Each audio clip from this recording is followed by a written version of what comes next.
Isn't it fantastic that if there's no purpose, you have nothing to fulfill, you can just live? No, but you want a purpose. And not a simple purpose, you want a God-given purpose. It's very dangerous. People who think they have a God-given purpose are doing the cruelest things on the planet. They are doing the most horrible things, and they've always been doing the most horrible things. Because when you have a God-given purpose, life here becomes less important than your purpose.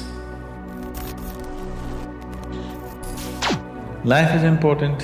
When I say life, I am not talking about your family, your work, what you do not do, your party. I'm not talking about that as life. This is life, isn't it? Life is within you or around you. The ambience of life, you're mistaking the ambience of life for life. Your home, your family, your workspace, your party, this is all ambience of life. This is not life, isn't it? You're mistaking the ambience for the real thing. Life is important because it's the only thing you know. You don't know anything else. Do you know something else? Rest is all imagined stuff, isn't it? The only thing is that this is beating and alive, and that's all there is. You as a piece of life, it's very important. The universe exists for you only because you are, isn't it? So what is the purpose for this? See, if you had a purpose and if you fulfilled it, after that what would you do? After that what would you do? Bored, isn't it? It is just that life is so intricate and so phenomenally intricate that if you spend 10,000 years looking at it carefully, you still will not know it entirely.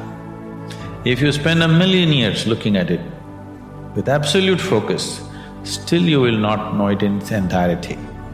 The thing is, the creation is made in such a way that creation and creator cannot be separated. Here you are a piece of creation, at the same time the source of creation is throbbing within you. If you pay little attention to this process of life, you would not need any purpose, it'll keep you engaged for 1,000,000 years if you want. Right now, the need for purpose has come because you're trapped in your psychological structure, not in your life process. Your psychological structure functions from the limited data that it has gathered. Within that, it rolls, and right now, your thought and emotion has become far more important than your life, isn't it so?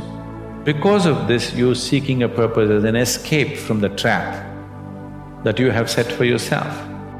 It is a trap set by you.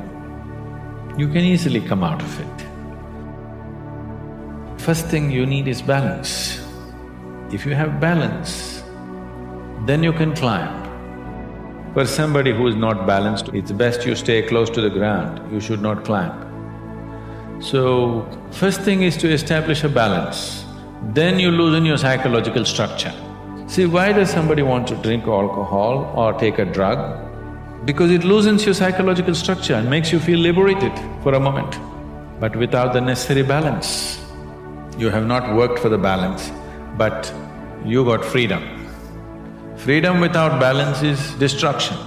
So, first thing is to work for balance, an enormous sense of balance, where even if you dismantle your psychological structure, you can simply live here. This is an unfortunate condition that a whole lot of human beings, in their personal experience, life is like me versus the universe. Being in competition with the universe is a stupid thing to do. This is why yoga does not mean twisting and turning your body. The word yoga means union. Even when you feel utterly lonely, are you still breathing? So you're transacting with the world, isn't it? You only can't get along with the people around you, but the atmosphere is okay with you, food is okay if it tastes good, water is okay. You have transaction with the world, isn't it? Your existence is constantly an engagement with the universe, but your mind becomes against the universe. Obviously, you will feel crushed for small things. Little things will crush you. Maybe you failed your examination, Maybe you got thrown out of this university, maybe you got fired from a job, maybe somebody ditched you, maybe something else like this happened. These are all small things between life and death. When are you going to figure out how to handle your thought and emotion? Not hers, not hers, not his, yours. When are you going to learn how to handle my thought and my emotion? At the end of your life? You are not even learning how to handle your basic faculties of thought and emotion, isn't it? Your only justification is, everybody is like this only, that's how it is in a madhouse. Only a doctor looks crazy. This culture has grown. When to do spirituality means when you're 70, when you're no good for anything else. At the earliest possible time, whatever is most profound about you, not about heavens, about this life, everything that you need to know, you must know soonest, isn't it? Only then you will live a sensible life. You are suffering your own intelligence because we gave you a very complex machine. You have not bothered to read even the user's manual. You want to just blunder around. In your life, many issues will come. More issues come up in your life means you're living a more active life. Nothing came up means you're not living. Education is of value to do certain things. But what should we be doing as individual human beings, as a generation of people? What should we be doing in our lives? What I would say is, as a young man, I want to open your eyes and look at the world.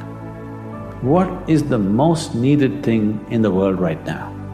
Today you saw a train burning, so you want to become a firefighter. Tomorrow you saw something,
you want to become that.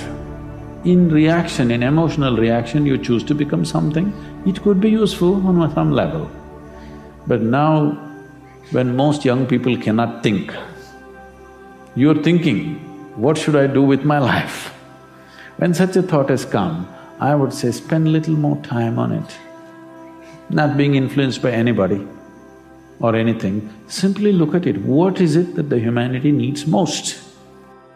There are many things you will want to do right now because of immediate compulsions. You're broke right now, you think the first thing is to find a job. Or some other compulsion within you think the first thing is to do this. Beside your compulsions, suppose you had none of these compulsions, what would you like to do with life? That's what you should do. You should not decide your life and the course of your life based on immediate compulsions. You decide in your life,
After 100 years if you look back, is it still worthwhile?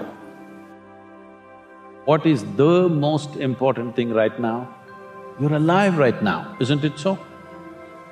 Because you're alive, your family has become important, your money has become important, your country has become important, so many other things have become important, only because you're alive right now. You know, every day nearly 250,000 people die on the planet, natural death. 250,000 people die, but you did not. Tomorrow morning you woke up. If you're alive, will you give yourself one big smile? If you're alive, if you're not, I'll excuse you.